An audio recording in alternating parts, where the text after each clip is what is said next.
এখন যে রুলসটা দেখব, কোনো কিছু করলেও যা না করলেও তা, এরূপ বোঝাতে ইট ব্যবহার করে কিভাবে অনুবাদ করব। খুবই সহজ, শুধু একটা স্ট্রাকচার ফলো করতে হবে। স্ট্রাকচারটা হলো ইট ইজ অল দ্য সেম। তাহলে আমরা স্ট্রাকচারটা একটু লিখি এখানে, আপনারাও কমেন্টসে লিখে ফেলেন। কমেন্টসে লিখেন ইট is all the same, it is all the same plus weather,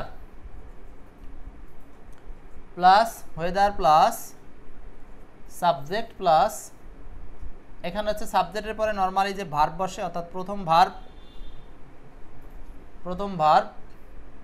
dot dot plus or দিতে হবে, ডট ডট দ্বিতীয় ভার্ব।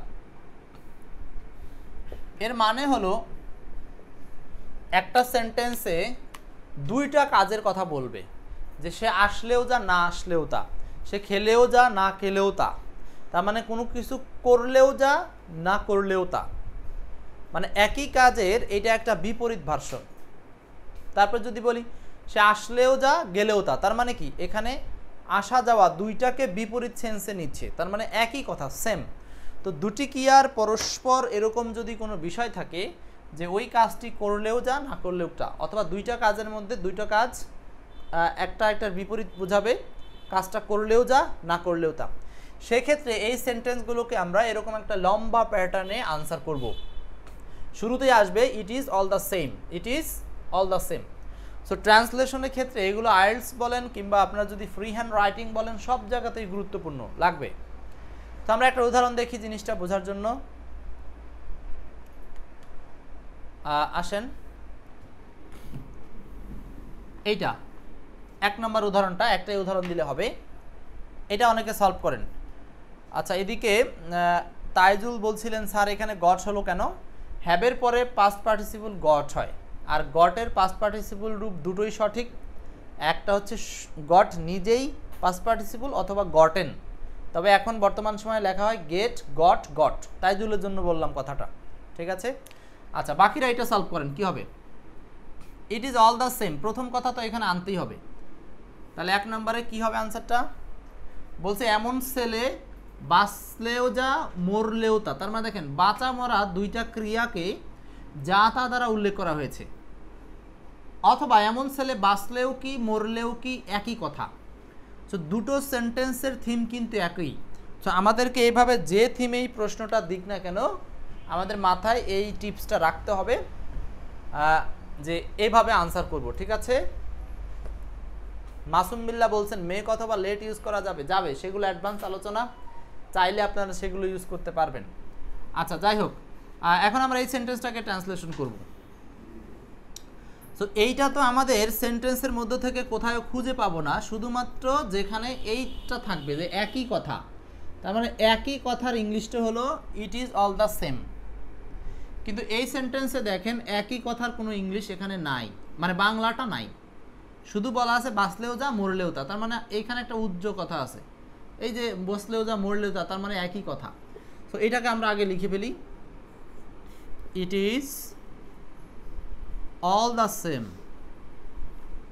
এরপরে আমাদের এই স্ট্রাকচারের হোয়েদার ডট ডট অর এর ইউজ, তার মানে স্ট্রাকচারে whether dot dot or, answer করি it is all the same whether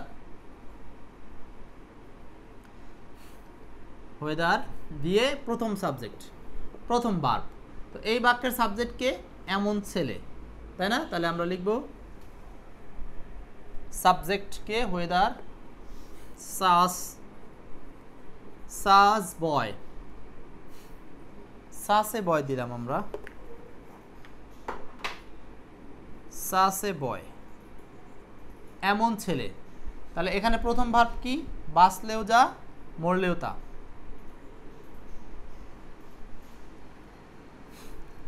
lives or dies, whether such a boy lives or dies, মানে বাঁচলেও যা মরলেও তা। আনসার করেছেন alive মানে হলো জীবন্ত, আর বেঁচে থাকার ইংলিশ হচ্ছে lives, live।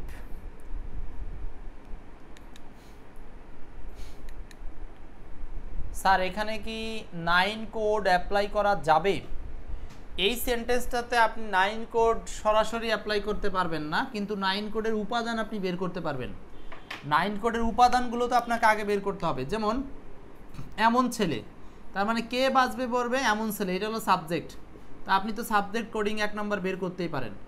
আর বাঁচলেও যা মরলেও তা, তার মানে এখানে বাঁচা একটা ভার্ব, মরা একটা ভার্ব, তার মানে আপনি দুইটা ফাইনাইট ভার্ব পাবেন, দুইটা ফাইনাইট ভার্ব পাবেন, ফাইনাইট ভার্ব দুইটা, ফাইনাইট ভার্ব দুইটা। এরপরে যা তা বোঝানো হচ্ছে, তার মানে সেন্টেন্সে যদি যা ডট ডট তা থাকে ক্রিয়ার ক্ষেত্রে, তো এই ক্ষেত্রে আমরা কনজাংশন আনবো হলো weather dot dot or, weather dot dot or. আমরা বিষয়টাকে এভাবে বলতে পারি যে ওয়েদার ডট ডট অর দিয়ে এই সেন্টেন্সের প্যাটার্নগুলো সাজাতে হবে এবং বাক্যের শুরুতে আনতে হবে ইট ইজ অল দ্য সেম। তাহলে এখানে অতিরিক্ত কথা হচ্ছে যদি কখনো দুটি ক্রিয়ার ক্ষেত্রে যা ডট ডট তা বোঝায়, হ্যাঁ, যে এরকম বললেন যে দেশের সরকার থাকলেও যা না থাকলেও তা, লোকটি বাঁচলেও যা মরলেও তা, যেটা বলছেন একইভাবে সে খেলেও যা না খেলেও তা, একই রকম। মানে এই সমস্ত জায়গাতে মূলত ক্রিয়া থাকবে দুইটা, আর ফাইনাইট ভার্বের অবস্থান, সাবজেক্টের অবস্থানটা থাকবে একটা, মানে একটা সাবজেক্টের দুটো কাজ, একটা সাবজেক্টের দুটো কাজ। ক্লিয়ার? সো এই ক্ষেত্রে আমরা এই প্যাটার্নটা ফলো করব, খুব গুরুত্বপূর্ণ কিন্তু এই ধরনের প্যাটার্নের কোশ্চেন। মোটামুটি বুঝতে পারছেন এই প্রশ্নটা? সবাই একটু কোশ্চেনটা একটু লিখে ফেলেন, কোশ্চেনটা লিখে নেন। তাসলিমা বলছেন বয় হলো থার্ড পারসন সিঙ্গুলার, রাইট। শুধু বয় লিখলে হবে না বিল্লাল হোসেন, তাহলে এখানে এই যে এমন কথাটা বাদ পড়ে যাবে, এমন ছেলে, এমন ছেলে মিলেই সাবজেক্ট, তার মানে সাস এ বয়, এই কথাটার মানেই হলো এমন ছেলে, সাস এ বয়। আপনারা একটু ক্লাসটা শেয়ার করে দিয়েন। আমরা ইউটিউবে ক্লাস নিচ্ছি, এটা উন্মুক্ত ক্লাস, ক্লাসটা শেয়ার করে দিবেন, আপনাদের ফ্রেন্ডসরাও যেন চাইলে ক্লাসটা করতে পারে। ওকে, তাহলে আমরা কি মুছে দিব স্ট্রাকচারটা? তাহলে আমি আবার বলছি, ইট ইজ অল দ্য সেম, তারপরে ওয়েদার আনবো এবং ওয়েদারের পরে সাবজেক্ট প্লাস প্রথম ভার্ব, তারপরে অর, তারপরে দ্বিতীয় ভার্ব। এখানে যদি কোনো সেন্টেন্সে আরও অনেক বড় কথা আসে সেগুলো এই যে ভার্ব ডট ডট লেখা আছে এখানে বসবে। ইনশাল্লাহ আশা করি পারবেন। মুছে দিলাম। সো ভালো থাকেন আজকের মতো, আল্লাহ হাফেজ, আসসালামু আলাইকুম।